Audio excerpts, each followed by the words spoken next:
performances are like, to me, it's like watching a heavyweight boxing match where it goes 15 rounds and it's a draw, because it's so impressive to see these two guys at the top of their game banging it out and coming back and forth and back and forth and back and forth and giving and taking and moving around. It was, I wish everybody could have watched it being filmed. Some of the moments, they're consciously picking at each other and poking at each other and sort of making fun. There's other moments where there are these unexpected, like, bursts of humanity and understanding that reveal that the other character is more evolved than what you might have thought. And there are moments when they're absolutely on the same page and working to navigate a situation with each other.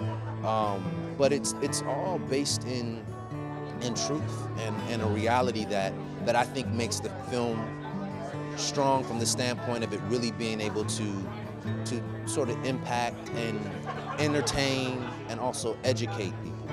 I'm relieved and I'm happy, and above all, I'm extremely proud of the work we all did on this movie.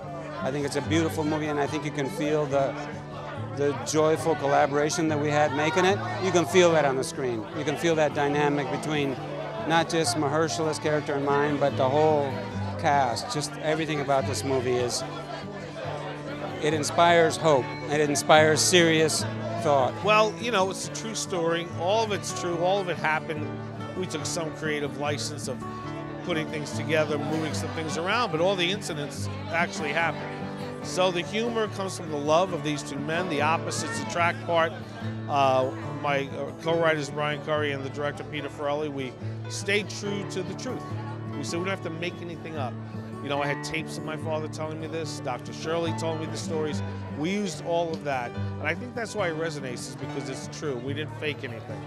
It's an important movie for this time because it's hopeful. That's why. Because it's not a race movie that leaves you sick to your stomach.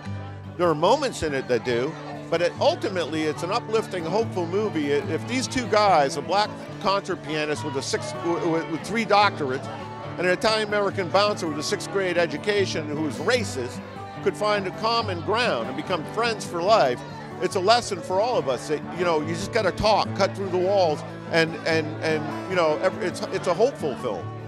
I think it would be an important film for any time. Even if we were so fortunate to be beyond discrimination and racism and oppression globally, I think it would still be a great film as a reminder of what we've had to come out of.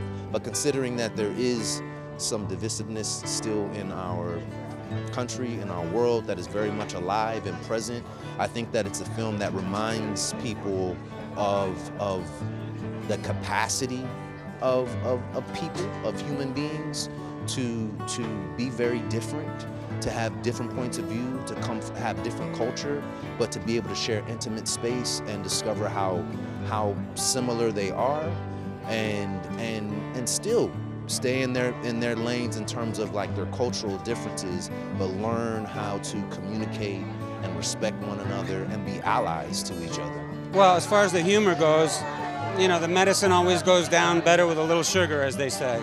And I think one of the strengths of the movie is that it doesn't tell you what to think. It's not preaching to just one group of society. It's not even preaching at all. It invites you to feel and to think. It invites you to be hopeful, but it doesn't tell you to think. It doesn't tell you what to feel.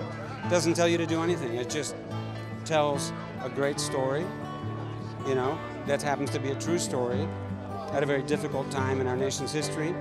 And if you want to draw parallels to now, you know, and to the lack of discourse, the lack of communication that exists in our country, you know, you're welcome to do so, but the movie does not insist you do so.